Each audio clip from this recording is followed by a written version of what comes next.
something I think that's like quietly miraculous has happened since the late 2010s that a lot of progressives and leftists have not noticed, which is that all over the world, we've seen this surge of antitrust action. Right? Yeah, in Europe, I was about to ask you about that, Cory. They're the kind of leading the charge on antitrust with big tech, if you don't mind expanding on that. They sure are. Yeah, the Digital Markets Act, the Digital Services Act. I'll give you an idea of how muscular and far-reaching the Digital Markets Act is. Apple has just threatened to stop selling iPhones in Europe. Right, which is like not gonna happen, right? You know, like we fetch about how shareholders are short term, but like this is one place where it works in our favor. You know, Tim Cook going to his shareholders and saying, "Sure, we're not going to sell phones to 500 million affluent consumers right now, but eventually the EU will capitulate and they'll be like, no, we want money in the next quarter. Forget that, right?" So, it's not just Europe though. So Canada has had a very weak competition regulator through most of its history. Our Competition Bureau in its history challenged 3 mergers and was successful 0 times. But in 2024, a guy who's kind of a corporate lickspittle, Justin Trudeau, led a 3-line whip for his MPs and passed the most muscular, big, aggressive antitrust law in Canadian history. Now the Competition Bureau is one of the most powerful in the world. We've seen antitrust action in the UK under a series of like extremely shambolic, far-right, terrible prime ministers. And not only that, but tech antitrust, where the Digital Markets Unit was the largest technical antitrust unit in the world, 70 full-time engineers on HMG's payroll. But we saw it in Australia and we saw it in China. The Chinese cyberspace directive bans Chinese tech companies, the big ones, from blocking little ones from competing with them. Because I think Xi Jinping really believes that these companies are not an arm of Chinese soft power abroad, that they're a competitor for Chinese state power at home. And so even he's, reached the end of his rope with these guys. And, political science, there's like big studies of, the Princeton study of thousands of political outcomes that concluded that the preferences of the public are effectively irrelevant. Right. If billionaires want something, it happens. If billionaires don't want something, it doesn't. It doesn't matter how popular or unpopular it is with the public. This is like defying all political logic. This is water flowing uphill, right? The law of gravity has been repealed all over the world. No one really knows why. And I was just going to ask you, like, why do you think that's the case? And I know you have a hard out. It's at 12:55. Yes. Yeah, that's right. Okay. In 8 minutes, I've got to go to my next call. Yeah. But why do you think that is, or is it just like an awareness of?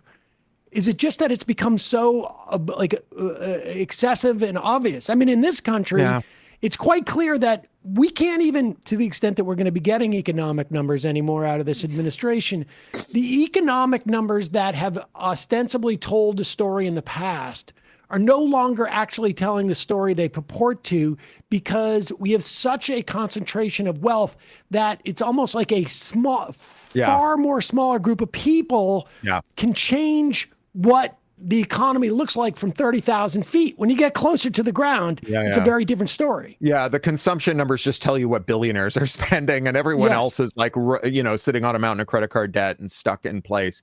So I think, there's a lot of different factors coming together here. So, Stein's law out of the finance sector says anything that can't go on forever eventually stops. And I think that's sort of what you were just describing, that people have really reached the end of their tether.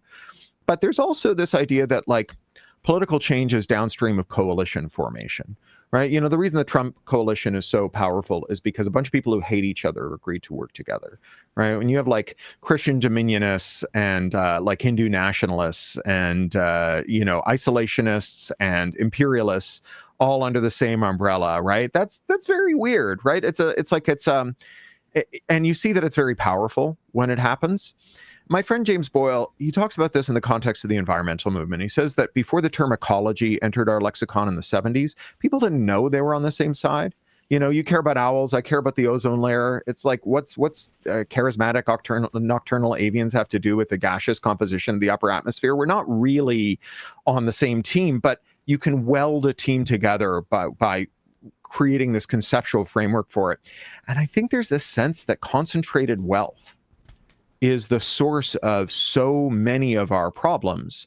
And while people are like not super au fait with antitrust law because it's been in a coma for 50 years, there is this, I think, like inchoate understanding that anti-monopoly is anti-wealth concentration. Like literally, that's just what it means. And, maybe like generations of playing a terrible board game in our living rooms have taught us what a monopoly is, at least, right? And so when you say, oh, we're going to fight monopolies, people may not have a sharp connection between that and the problems that they're facing.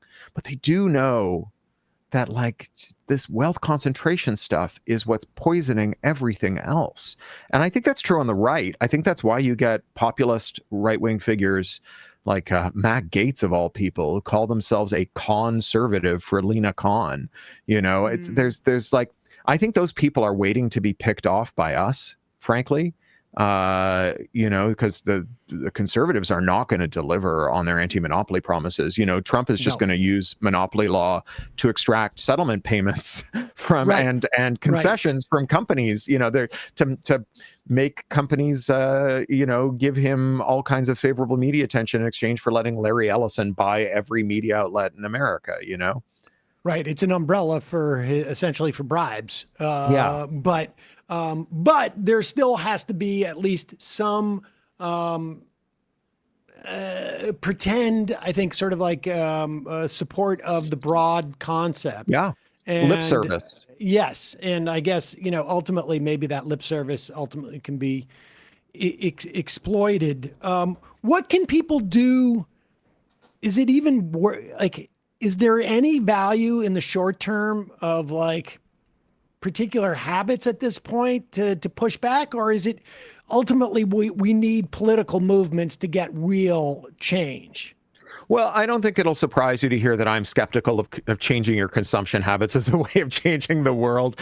I don't think that you're going to like shop hard enough to make monopolies go away, in the same way that it doesn't matter how many buckets you sort your recycling into, it's not going to end the climate emergency, right? Right. But that's not to say that there aren't good reasons, personal reasons to change what you do. If like Twitter is ruining your mental health and you think Blue Sky will be better, by all means, join Blue Sky or Mastodon. Not because like it's going to hurt Elon Musk, but because it might help you. And if there's like a vendor you like, or like a artist or a performer, and you support them, that's great. By all means, it's like helping someone put groceries on their table and a roof over their head to do something that makes you happy. Sure, right? But it's not change. Change comes from, as you say, political movements. It's a systemic problem. As I mentioned, I've worked for the Electronic Frontier Foundation for going on 25 years now. We have a national network of community and regional activist groups called the Electronic Frontier Alliance, EFA.EFF.org. Electronic Frontier Alliance from the Electronic Frontier Foundation. And they work on local stuff, things like facial recognition ordinances, limits on landlords colluding to raise rent using price sharing platforms, state laws on right to repair, all kinds of issues that are really striking at the way that monopolies insert themselves into your life personally, right? And there's a lot of room at the state level and at the local level to do this stuff. One of the interesting factors about today's tech monopolies that makes them different from, say, John D. Rockefeller and Standard Oil is that they do the same bad thing to everyone everywhere in the world. John D. Rockefeller had a bunch of monopolies over like oil wells and pipelines and refineries in America and over ports in Germany. And when trustbusters in Germany and trustbusters in America talked to each other, they had nothing really to say except they didn't like this Rockefeller guy. But it wasn't like they could help each other with their case. Whereas now we get British tech regulators writing reports on abuses in the mobile payments market. You have European regulators turning those into laws and court cases. And you have those court cases being copied, translated, and pasted into successful cases in South Korea and Japan. And what we're doing in America with the Electronic Frontier Alliance is we are replicating the successes against Flock, against RealPage, against predictive policing companies, across different territories within the US, because it's the same scam everywhere, right? And so the thing that works in one place works somewhere else.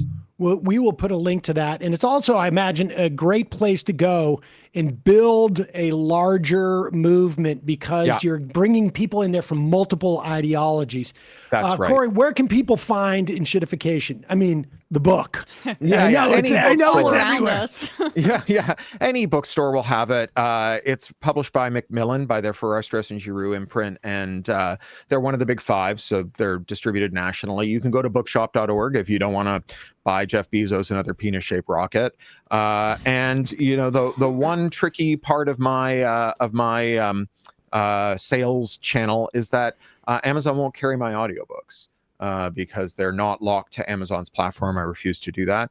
So you can't get them on Amazon, you can't get them on Audible, and you can't get them on audiobooks.com. You can get them everywhere else. So Libro.fm carries them, Downpour, even Google Play, because they don't have this lock-in stuff for audiobooks. They have lock-in for other stuff. And you can get my ebooks and audiobooks from me too. I have an ebook and audiobook store, craphound.com/shop.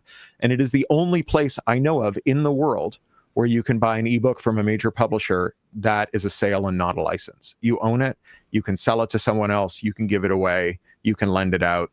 If you and your partner divorce, you can divide it up in the estate, you can leave it to your kids. So craphound.com/shop. All right, we'll put a link to that as well. Cory, really appreciate your work always, and thank you so much for coming on and talking. I appreciate having me on. We'll have to do this again when we have more time. I got to get on my next call. Yes, all right, please. Lovely chatting with you guys. Thanks, Emma. Yep, thanks, Sam. Thanks, Cory. Bye-bye. Bye.